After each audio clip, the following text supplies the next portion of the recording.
Bonjour et bienvenue dans Une minute un livre. Je vous parle aujourd'hui de cet ouvrage, Travailler mieux, un livre dirigé par Christine Herel, professeure au CNAM Paris, titulaire de la chaire Économie du travail et de l'emploi et directrice du Centre d'études de l'emploi et du travail, et Bruno Pallier, directeur de recherche du CNRS, docteur en sciences politiques, agrégé de sciences sociales,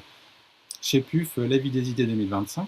Alors un livre riche et documenté qui choisit un angle positif et optimiste en proposant bien des perspectives, des solutions plurielles et évolutives. Rien de figé, bien au contraire, c'est une invitation à l'échange, au débat sur le travail que nous voulons afin d'améliorer la qualité des emplois, des conditions de travail, de renforcer l'emprise des salariés sur leur travail réel et de penser des pratiques managériales vertueuses. Alors un ouvrage qui choisit de ne pas seulement diagnostiquer les difficultés du travail contemporain, mais également donc, de réfléchir collectivement aux conditions permettant de mieux travailler. Alors tout d'abord, avant d'effectuer les propositions dans ce sens,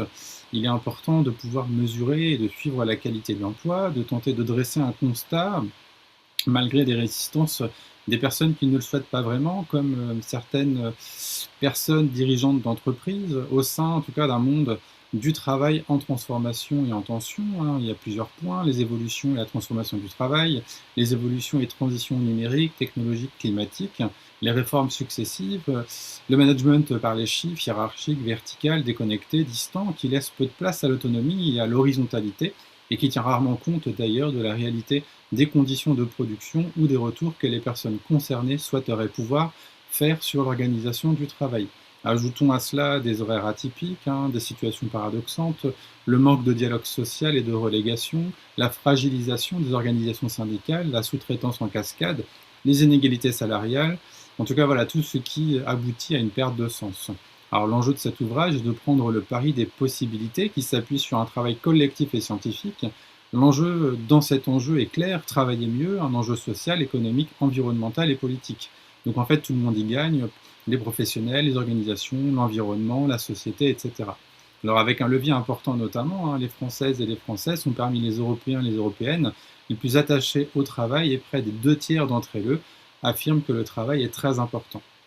Alors les pistes proposées, étayées et nourries des expériences au-delà de nos frontières sont donc protéiformes, une rémunération stable, un statut d'emploi stable et pérenne, un environnement de travail serein, un rapport vie pro-privé équilibré, de bonnes perspectives d'évolution professionnelle, bref, des conditions nécessaires pour travailler mieux. Alors allons plus loin dans les propositions et pour sortir du malaise, alors on va retrouver notamment les propositions suivantes, créer un observatoire indépendant de la qualité de l'emploi, réunissant des administrations, des partenaires sociaux, des dirigeants d'entreprises, des universitaires. Alors en effet, le lien avec la recherche est souligné dans plusieurs contributions.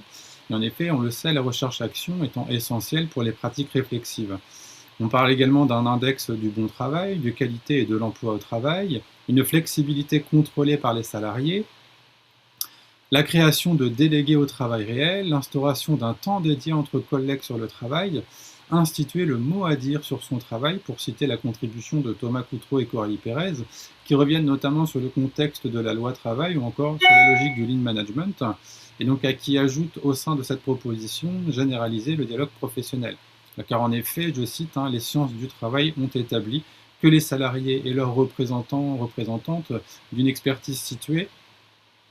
sur leur travail réel, lequel doit en pratique s'écarter du travail prescrit pour être efficace et sûr. Et on le sait, leur connaissance pratique des postes de travail leur confère un rôle important, notamment pour identifier les risques, suggérer des améliorations et proposer des mesures de prévention adaptées à leur activité. Alors une proposition qui entre directement en résonance avec les travaux de la clinique de l'activité, de l'ergologie, de la sociologie clinique ou encore de la psychodynamique du travail, qui rappellent bien toutes que le travail réel constitue une ressource essentielle pour transformer les organisations. C'est aussi rappeler que les domaines de la qualité du management sont aussi ceux de la QVT pour une meilleure productivité et attractivité. Alors on peut ajouter aussi l'idée de mettre à distance les logiques low cost qui ne laissent ni du temps ni de l'énergie d'ailleurs, et plutôt l'idée de miser sur une vraie stratégie qualité, organiser collectivement la montée en qualité de l'économie, favoriser une organisation du travail apprenante, améliorer la qualité des emplois et du travail pour tous, et penser à un travail soutenable. Alors c'est vraiment un ouvrage qui rappelle qu'améliorer le travail n'est pas une utopie, mais une construction collective nourrie par les sciences du travail, le dialogue social et l'expérience des salariés. Alors vous avez là un échantillon en tout cas des propositions, mais vous en avez davantage dans l'ouvrage et vous en retrouverez aussi les propositions sur la vie des idées. Voilà, en tout cas un ouvrage à découvrir. Bonne lecture, bonne découverte et à bientôt.